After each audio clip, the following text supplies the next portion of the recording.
Hi everybody, this is Bruce at Clayhorse Music in Boise. Well, today what I'm going to do is play a little tune for you that I wrote, and then I'm going to show you how I set up the RC-300 to support me while I'm playing this song live. Now this is a good place to start with the RC-300 because this song is fairly straightforward. It's got a lot of variation in it, but it doesn't have a chorus and it doesn't have a bridge. So in other words, it's kind of like one A section over and over with variation, and that makes a big difference when you're programming the RC-30 or the RC-300 because that allows you to have more flexibility in terms of bringing things in and out. Whereas if you've got a song that's got verses, chorus, and a bridge, you have to take another approach, and I'm going to show that in the next video. But in this video, I'm just going to play this simple little song for you. I'm going to play it through with some annotations to show you what I'm doing while I'm playing it, and then after the song is over, I will actually show you how I have programmed the RC-300. So let me go ahead and play it for you first.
This is the RC-300 unit.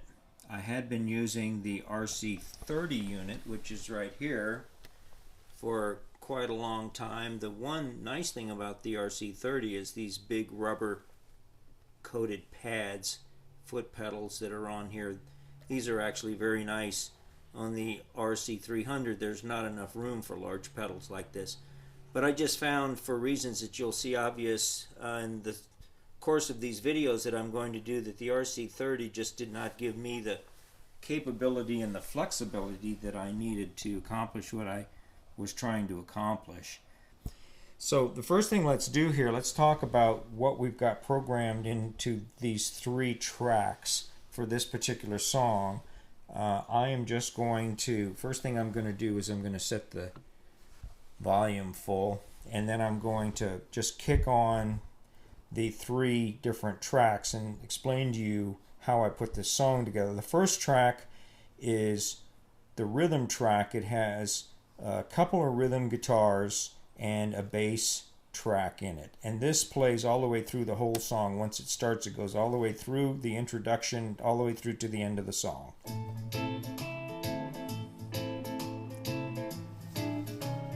When I press the stop button on the first track, it will stop immediately, and I will explain in a minute how to program how the track stops. But let's play the second track. The second track is kind of chord embellishments or ornamental kind of additions to the chords that make them just a little bit more interesting.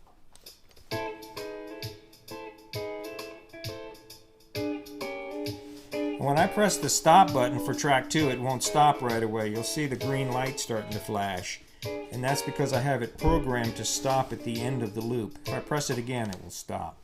Okay, so the third track, what we have is a very high arpeggio that's just basically picking 3 notes out of the chords that are fretted very high on the neck, and it just gives a nice kind of an embellishment, a nice little chime up at the upper end.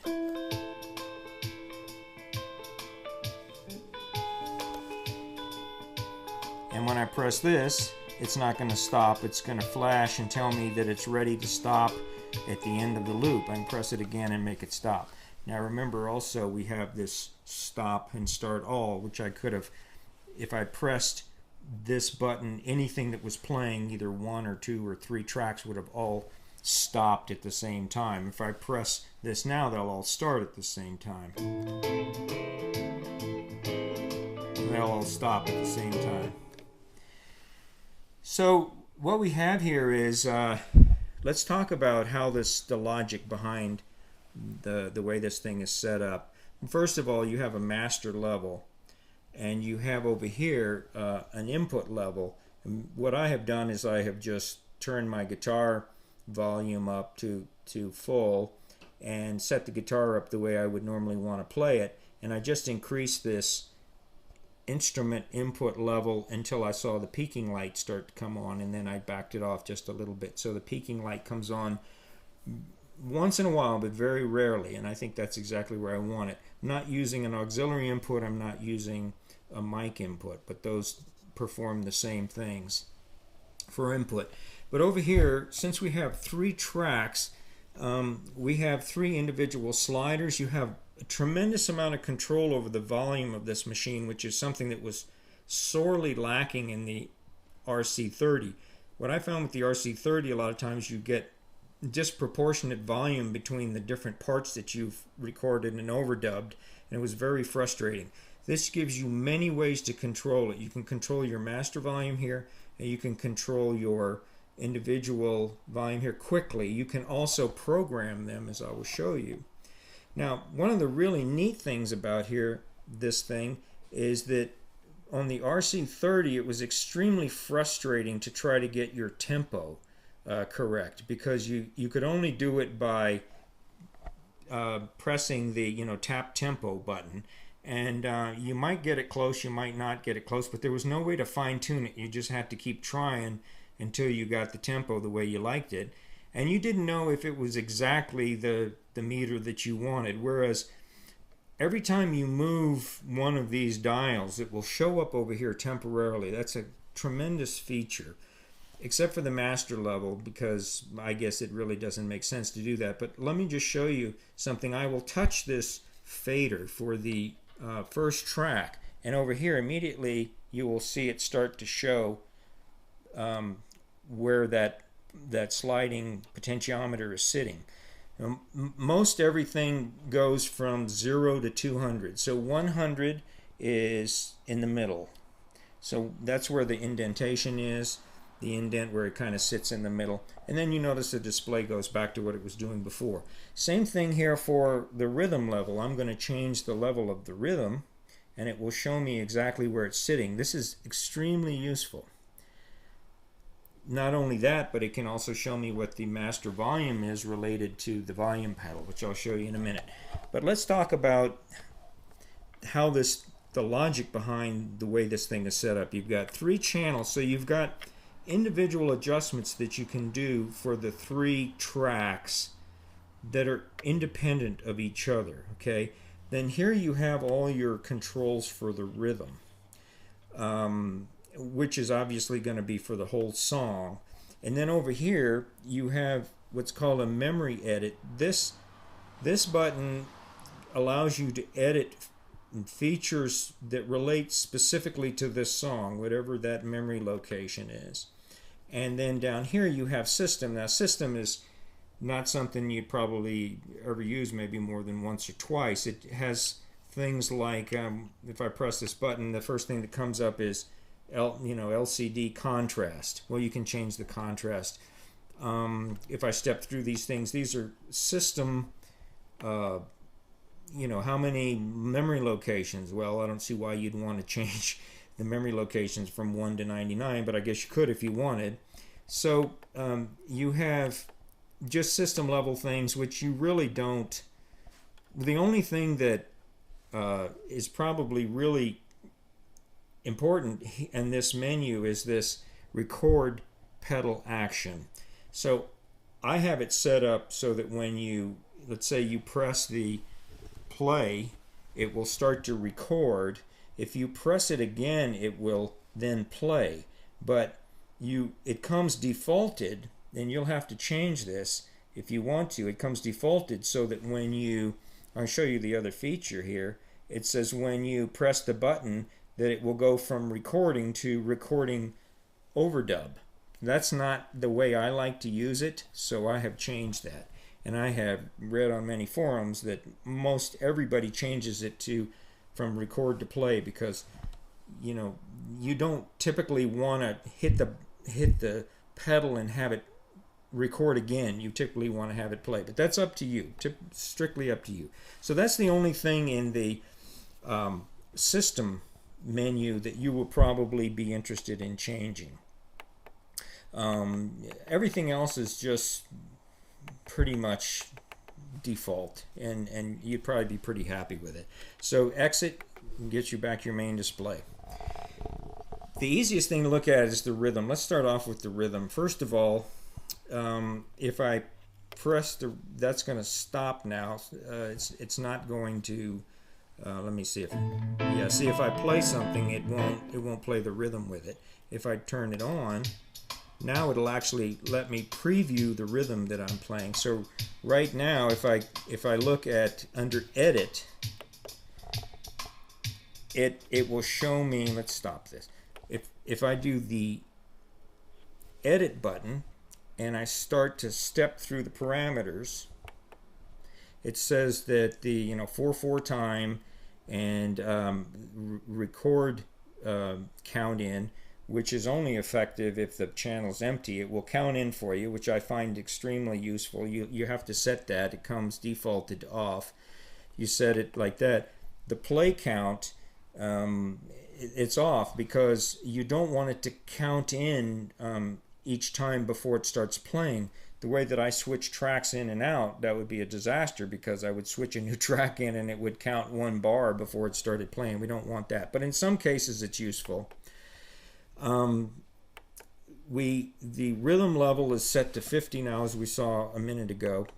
And where does the rhythm go? What outputs do you want the rhythms to come out on? I want to come out on everything, the main and the subs.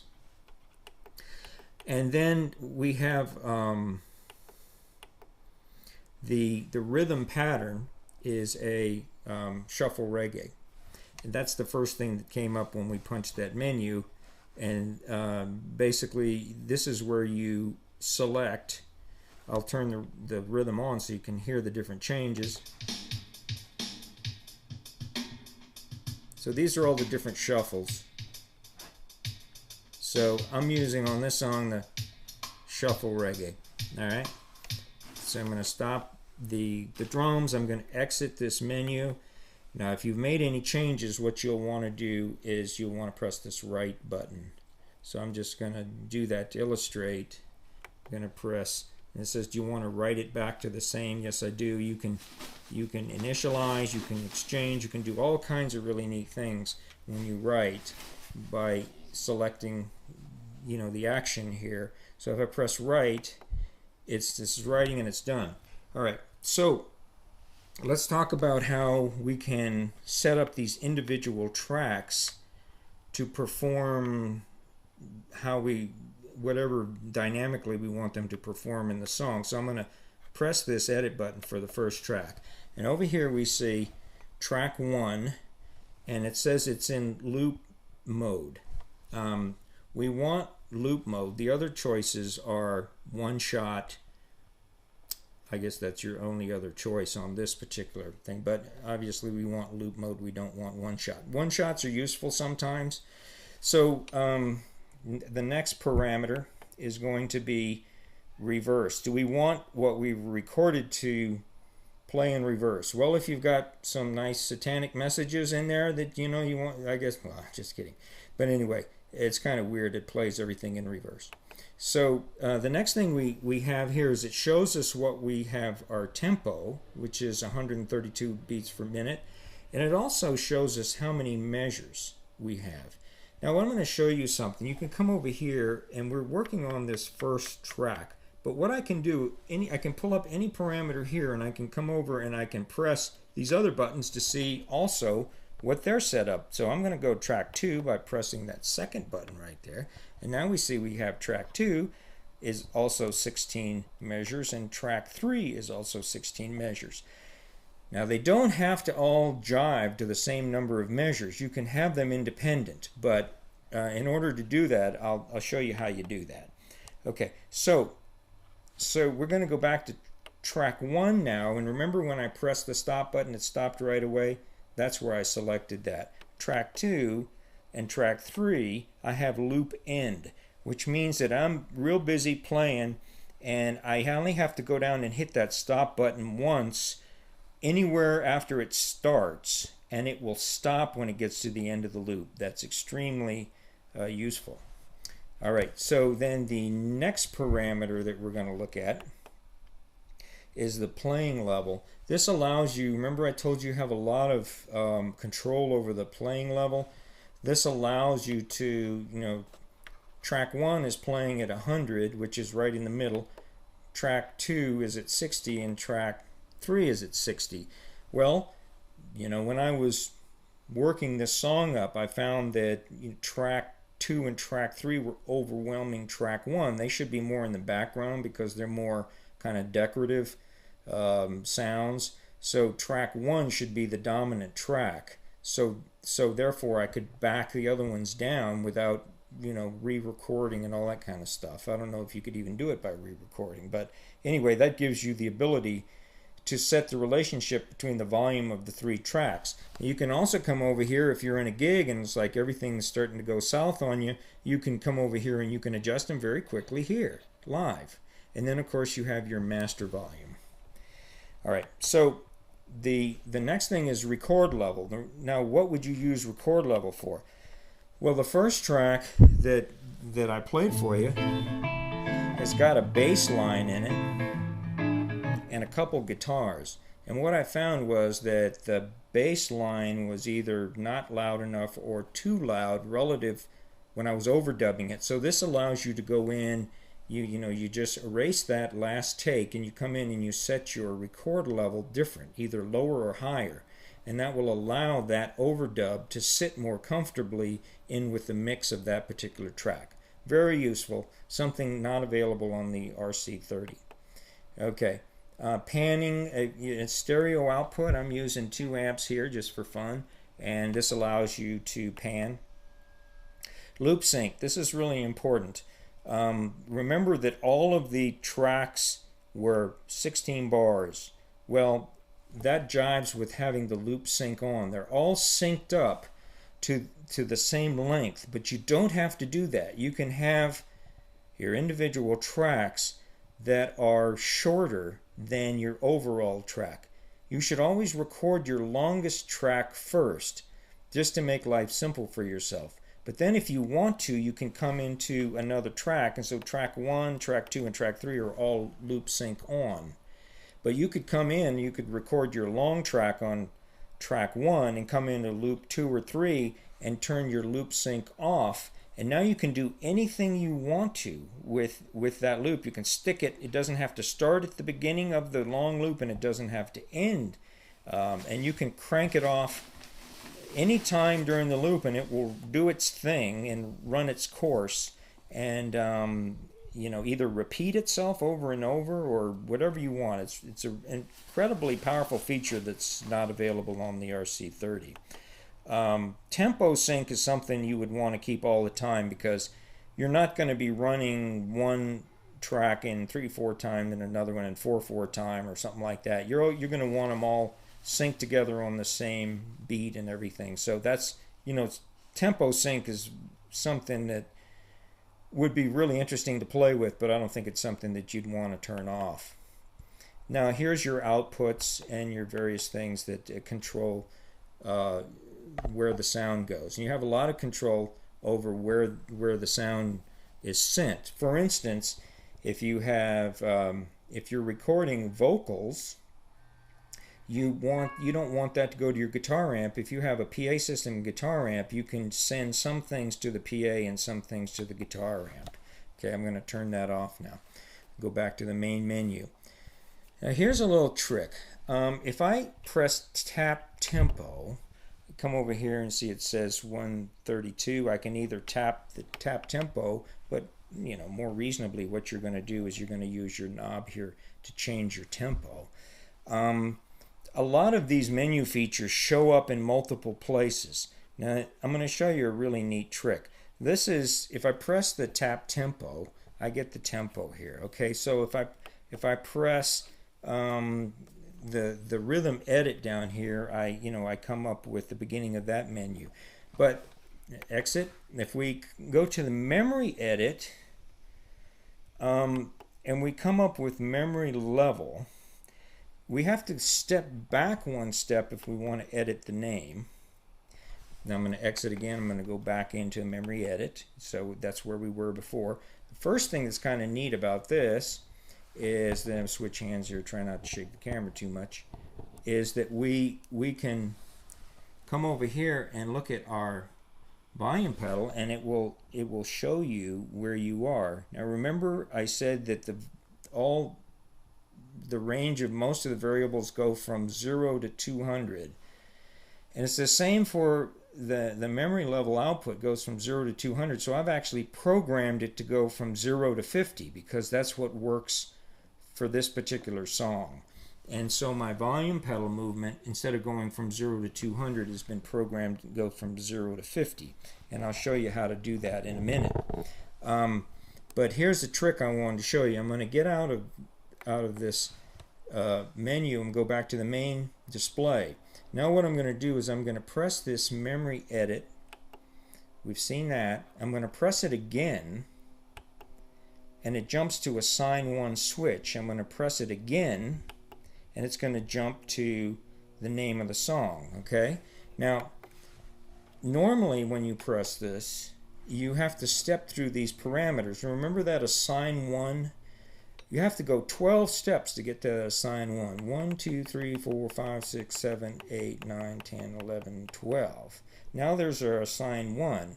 Whereas the shortcut, exit, shortcut is to memory, and boom, I'm right there at assign 1. Well, heck, since we're here, let me show you how I've set these pedals up. Assign 1 means this is just your first virtual assignment for a switch, and so you say, yes, I'm going to use it. Okay, then we go to the next one, and I have selected the function of this to turn the effects off and on. So I want want a sine 1 switch. I want its function to be to turn the effects off and on.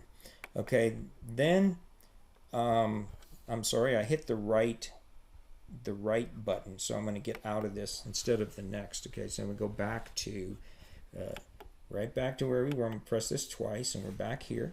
Okay, I'm going to step over. So we've got a sine 1 on loop FX off and on, and then we want it, minimum is going to be off and maximum is going to be on, because it's kind of like a switch. And then the next step is that who do I want to have control a sine 1 switch, because I haven't said, I've just said what I want it to do. I didn't say how it was going to do it, and I have selected loop effects pedal, which is this. So now when I press this button, it's going to turn the effects off and on. I have this particular effect set up to pan, so I'm going to just reach over here and strum my guitar on this, and then turn this on. Hear it panning, turn it off. So that's how I've got this effect set up. Okay, so what else? We've got it set up to toggle, because when I turn it on, I don't want to have to hold it down. I want it to be on and then off. So your choice is that you can have it at toggle or you can have it momentary. And we don't want momentary, we want toggle for that. All right, next one is a new switch. We're going to use it, turn it on. This is going to control the level. And it turns out that this is actually the default for a switch assigned to. It says memory level. The target is going to be 0 minimum, and remember I said it normally defaults to 200. I've changed it to 50, and that's why the pedal controls the volume from 0 to 50 instead of 0 to 200. Okay, and the default is I think an external pedal or something, but you have to select this. This is EXP1, so you just go through your memory and you say, I want this pedal to control it. I don't want this to be a wah-wah or anything. I want it to be a volume pedal. So you select that as expression pedal 1, and it turns out that when you have a volume pedal, you want it to be you want to select momentary rather than toggle. If you select toggle, it will basically try to just be all off or on. It'll either, this will be like 0 and that'll be 50 with nothing in between. So you want momentary. Yeah, it doesn't exactly jive into the function, but you know, you just select that, and what that does is give you a nice smooth motion of your full range of volume. Okay, switch 3, etc. I'm not worried about that. I'm using an external pedal, an FS6 to easily switch my memory locations if I'm playing live. So I don't need to worry about setting up any of these. You can do it with these. You can program, but it just makes it complicated. I like to have those as simple functions of off and on, record and stop. Okay, I'm going to exit this. All right. So now what we're going to do is talk about the effects. Okay, so we have an effects button down here. We have transpose, modulation, voice, guitar, other. Now these effects are 1,000 times better than the RC-30 effects, but they're still not Cosm effects. They're still not equivalent to a pod or, you know, whatever that whiz-bang boss thing is that's got all the different sounds, or even some of the Cosm effects built into some of the recorders and stuff. However, these effects are pretty darn decent, and some of them are very useful. So if you press loop effects, you come up here and you get your loop effects menu. Now the first thing that I do is I select, I want my effects not to, when I kick in the effects, I don't want the whole shebang, all the background and the rhythm and everything else to be affected by the effects. I want only my guitar input to be affected. That gives me the opportunity to bring that lead part out with a little variation. I can kick in and out during the song. Therefore, I have selected as my source, actually they call it a target, I would call it a source, but anyway, it says target is input. That means that it's just going to affect your guitar in. So let me prove that to you. I'm going to play this right here. I'm going to kick the effects in, and you don't hear any change. But if I play my guitar and I put now you hear the guitar. Now you hear the guitar being affected by it. So basically what I've done is I've isolated all the stuff that I have recorded into the 3 tracks separate from my input and had the effects just affect the guitar. Alright, so what else do we have here? Well, this gives you a category. You've got your category, like I said, of transpose, modulation, voice, guitar. I think modulation has got the most interesting, useful effects. It's got a nice flanger, it's got a nice chorus, it's got a nice, a couple other effects that are pretty good. But the one I'm using is pan.